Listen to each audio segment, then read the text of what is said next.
آتا ہے جس میں خاص طور پر قابل ذکر اولیاء سے مراد وہ بزرگ ہیں جو زمرہ صحابہ میں، ورنہ حضرت سیدنا جویریہ بن حارث جو کہ حضور کی اہلیہ آپ کی زوجہ مطہرہ ہیں، ان کا بھی اسی مہینے میں عرس بات ہے، اور اسی طرح سیدنا امام حسن المجتبی ابن علی مرتضیٰ برادر امام حسین شہید کربلا، ان کا بھی اسی ماہ مقدس میں عرس بات ہے، تو ان کی شان جب وہ 28 صفر میں ان کا عرس ہے تو اس مقام پہ ہم بیان کریں گے۔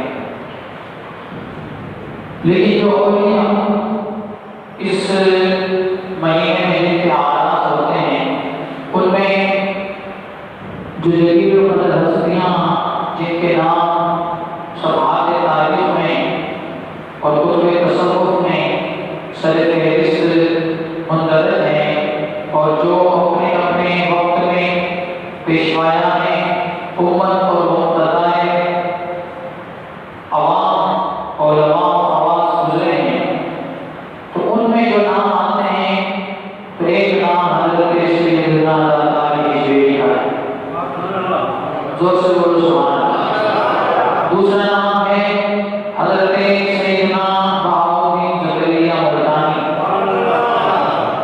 تیسرا نام ہے حضرت سیدنا امام ربانی شیخ احمد سرہندی مجدد الفسانی۔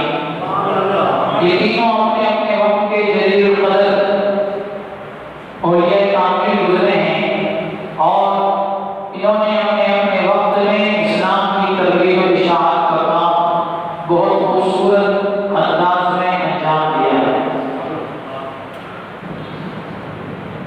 اب یہ تینوں بزرگ ہمارے اس سرزمین پاک و ہند سے تعلق رکھتے ہیں۔ حضرت داتا کی ہجرت رحمۃ اللہ علیہ کا مزار الانوار یہ لاہور کی سرزمین پر واقع ہے۔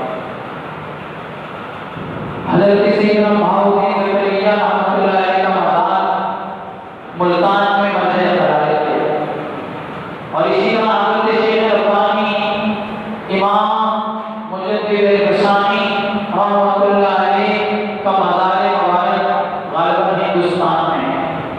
تو یہ تینوں ہستیاں سرزمین ہند کے اندر اپنے اپنے وقتوں میں دین کی تربیت و اشاعت کا کام انجام دے کر گئے ہیں، اور آج دین کی رونق اور ان کے دم قدم سے اسلام کی بہاریں اس سرزمین پاک و ہند کو اپنا نور سے منور کر رہی ہیں۔ بھائی زور سے بولو سبحان اللہ۔ اللہ کے ولیوں سے دوستی یہ کس کا شیوا ہے؟ یہ ایمان والوں کا شیوا ہے، کیونکہ اللہ تبارک و تعالیٰ جل شانہ نے خود ان کو اپنا دوست کہا ہے، اور اللہ کے دوست سے دوستی وہی کرے گا جس کو اللہ تبارک و تعالیٰ توفیق دے گا۔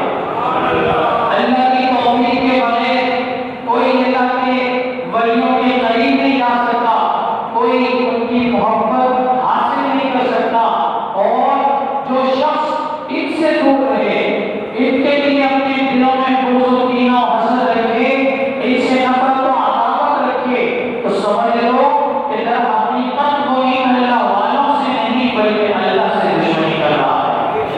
کیوں؟ کوئی کہتا ہے مولانا نے کسی بات کر دی، میں نے نہیں کیا، حدیث میں حدیث میں اللہ کے نبی صلی اللہ علیہ وسلم کا فرمان ہے کہ رب العزت جل شانہ کو ارشاد فرماتا ہے، حدیث قدسی ہے، فرمان خدا کا فرمان مصطفیٰ۔ بھائی بولو سبحان اللہ۔ ویسے تو جو کچھ بات نکلتی ہے رسول اللہ کی زبان پاک سے وہ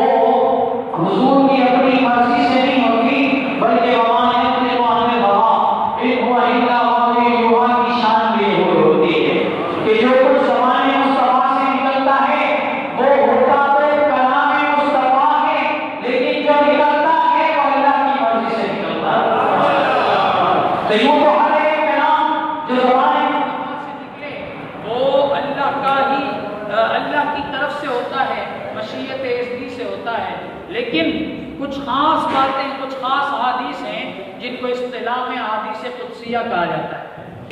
حدیث قدسی اس حدیث کو کہتے ہیں کہ حضور نے رب کا فرمان سنایا، سبحان اللہ، بتا کر سنایا ہو کہ میں جو کہہ رہا ہوں وہ رب فرما رہا ہے، میں جو کہہ رہا ہوں وہ رب فرما رہا ہے۔ پھر اس سے ایک اور بات بھی سمجھ آتی ہے، اس سے ایک اور بات بھی سمجھ آتی ہے، ایک کلام تو رب کا وہ تھا جو جبریل لے کے آتے تھے، ایک کلام رب کا وہ تھا جو جبریل لے کے آتے تھے، وہ ہم اور آپ ہر نماز میں پڑھتے ہیں، اس کو ہم قرآن کہتے ہیں، اس کو کیا کہتے ہیں؟ قرآن۔ یہ غور سے سننے والی سمجھنے والی بات ہے، اس میں بہت بڑی مشکل حل ہو جائے گی۔ تو ایک کلام تو وہ تھا جو جبریل کے ذریعے آتا تھا، جس کو ہم اور آپ قرآن کہتے ہیں، ایک اور کلام بھی تھا جو جبریل لے کر نہیں آتا تھا بلکہ خود رب تعالیٰ اپنے محبوب سے خود رب اپنے محبوب سے کلام کرتا تھا۔ وہ کلام تھا جس کو اللہ کے نبی نے اپنی زبان سے کہا کہ بات تو میں کہہ رہا ہوں زبان سے، لیکن کلام رب کا۔ کلام کس کا ہے؟ اس کو کہتے ہیں حدیث ہے، زور سے بولو حدیث ہے۔